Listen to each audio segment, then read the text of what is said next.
नमस्कार, न्यूज़ 24 के news bulletin में आप सभी का स्वागत है। आइए आज की कुछ खास खबरों के साथ हाजिर हूं मैं अब्दुल अजीज।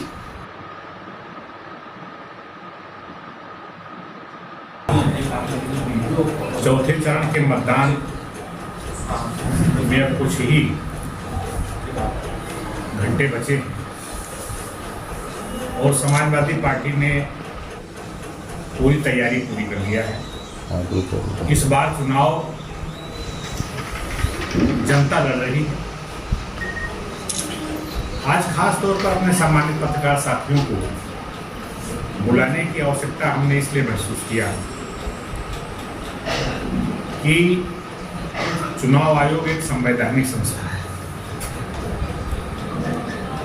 लेकिन जिस तरीके से चुनाव आयोग का और प्रशासन का दुरुपयोग हो रहा है, लगभग शांतिपूर्ण और निष्पक्ष चुनाव कराने में हमें पूर्ण संशय नजर आ रहा है।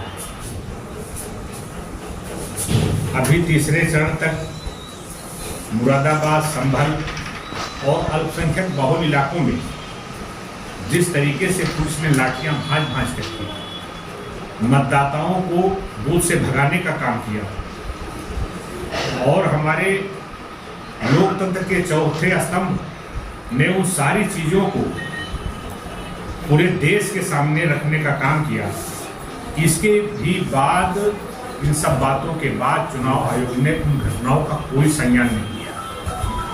लगातार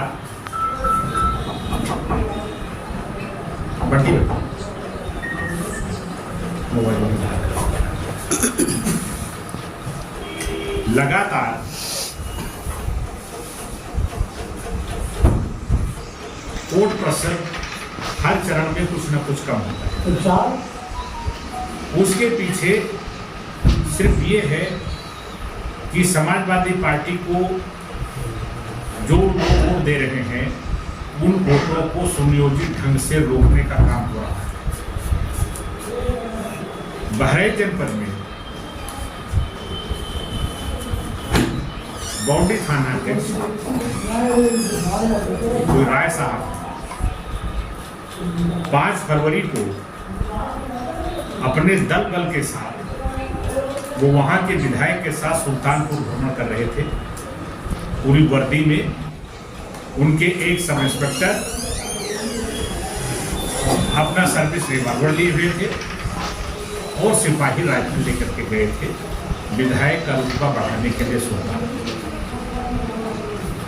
वहां से हमें खबरें मिली, आचार संहिता नहीं लगी थी उसके पहले खबर मिली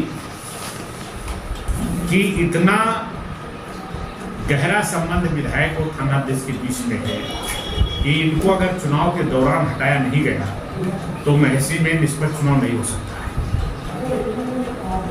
मैंने 30 अप्रैल को यहाँ के कलेक्टर को, यहाँ की पुलिस अधीक्षक जी को वो जो पेपर प्रकाशित हुआ था उसका हवाला देते हुए ये कहा कि जो आदमी अपनी नौकरी को दांव पर लगा कर गैर जनपद में विधायक का रुतबा बढ़ाने के लिए जा रहा है और बाकायदा खुले हाईवे के सामने खड़ा होकर के फोटो खिंचवाता है नेताओं के साथ, उससे निष्पक्ष चुनाव की आशा नहीं की जा सकती।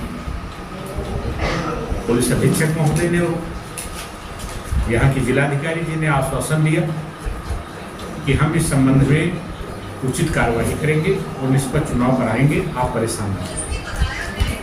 हमने 30 तारीख को ही पार्टी कार्यालय को लिखा और पार्टी कार्यालय ने मुख्य चुनाव अधिकारी को एक पत्र लिखा और मुख्य चुनाव अधिकारी ने जरिए फैक्स 1 मई 2024 को जिला अधिकारी महोदया से आख्या मांगी। वो आख्या गई कि नहीं गई मैं नहीं कह सकता, लेकिन हमारे पास तब ये पार्टी कार्यालय से वो जो चुनाव आयोग का आया था कि जिला अधिकारी निर्वाचन अधिकारी उनको इस संबंध में पत्र लिख दिया गया है। और कल मैं जिला अधिकारी महोदया से मिला तो उन्होंने कहा कि इस संबंध में हमारे यहाँ से आख्या जा चुकी। क्या आख्या गई है मैंने उनको पूछना नहीं उचित समझा, लेकिन आज तक वो थाना अध्यक्ष नहीं हटाया गया।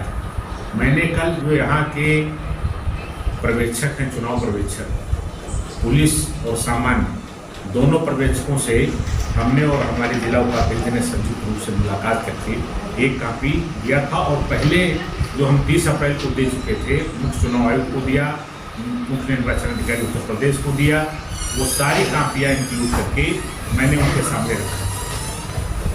अब चुनाव का एक दिन बचा है। वहाँ के थाना अध्यक्ष पूरे महज अपने क्षेत्र में घूमकर कहते हैं कि कंप्लेंट तो कर दिया, ठीक से रहना, नहीं तो चुनाव के बाद पन्ने कम पड़ जाएंगे मुकदमा लिखने, लाद दूंगा और जेल भेज दूंगा सबको। डराने धमकाने का काम कर रहे हैं। वहां के विधायक जी कई मीटिंगों में कह चुके हैं कि पहले मतदान फिर व्यवधान।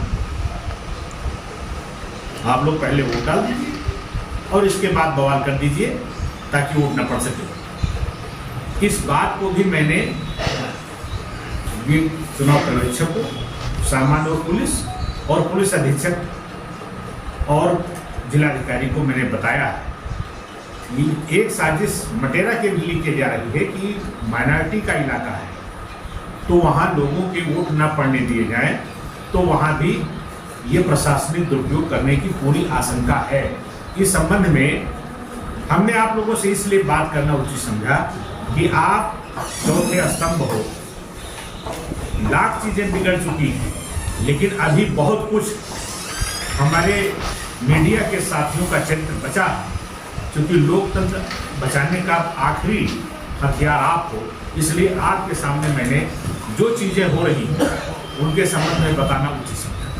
धन्यवाद। एक बात ये बताइए, संभल और बदायूं में जैसा हुआ तो क्या एक सुनियोजित तरीके से मतलब अल्पसंख्यक के वोटों को रोकने का काम किया गया? ये संभल और मुरादाबाद तो आपकी घटना रामपुर से हम देख रहे हैं। हाँ, किस तरीके से पुलिस ने बेरहमी से लोगों को पीट करके खदेड़ा है बूथ से। ये आप सब मीडिया के साथी हो, संभल में देख रहे हो, मुरादाबाद में देख रहे हो और रामपुर में पहले देख चुके हो। तो ये तो, और मुझे अफसोस हो रहा है कि चुनाव आयोग खामोश है। देश की नजर इस पे है कि ये हो रहा है, लेकिन कभी कोई ये बयान नहीं आया कि मतदाताओं को अगर पुलिस ने लाठीचार्ज किया तो फिर अच्छा नहीं होगा। भाई उनकी तरफ से अगर कोई वहां पर कानून व्यवस्था में बाधा डाली जा रही है तो वो भी तो कोई सीन आनी चाहिए ना आपके सोशल मीडिया पे, इलेक्ट्रॉनिक मीडिया पे, कि हम कोई दंगा काट रहे हैं, हम कोई बवाल कर रहे हैं। हाँ, पुलिस बेरहमी से पीट रही है, ये पूरी दुनिया देख रही है।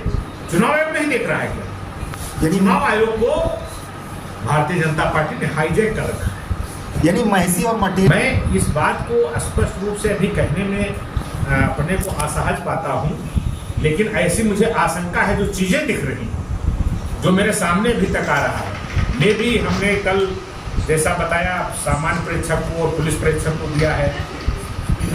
डीएम साहब ने कहा है कि मैं दिखवा रही हूँ। हो सकता है कि अभी चुनाव में 1-2 दिन का समय बचा है, हो सकता है कल कोई फैसला हो जाए।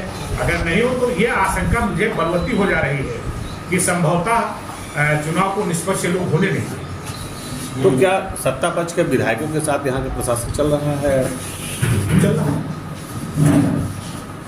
आपको क्या आशंका है इसको लेकर के, प्रशासन को लेकर के और आयोग को लेकर के? जब आयोग मिल गया है तो हम इनको डीएम और एसपी को क्या कहें?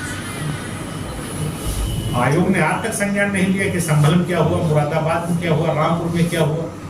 एक उनका बयान ही आ जाता कि ऐसी दुखद घटनाएं और महापर्व को रोकने का प्रयास किया जा रहा है, इस पर कड़ी कार्रवाई की जाएगी। एक बयान उनका नहीं आया। तो चुनाव आयोग में मिला हुआ है। बहराइच के प्रकरण को लेकर के आयोग से क्या मांग करते हैं? आयोग से हम मांग करते हैं कि शांतिपूर्ण और निष्पक्ष चुनाव कराने के लिए सभी को वोट देने के अधिकार को सुरक्षित किया जाए। उनका सारे लोग वोट डालें शांतिपूर्ण तरीके से, और जो पुलिस प्रशासन के लोग यहाँ पर गुंडागर्दी कर रहे हैं और मतदाताओं को भ्रमित कर रहे हैं, और वहाँ के विधायक जो घूम घूम करके कह रहे हैं कि पहले मतदान फिर 2 घात, उनको नजरबंद करके रखा जाए।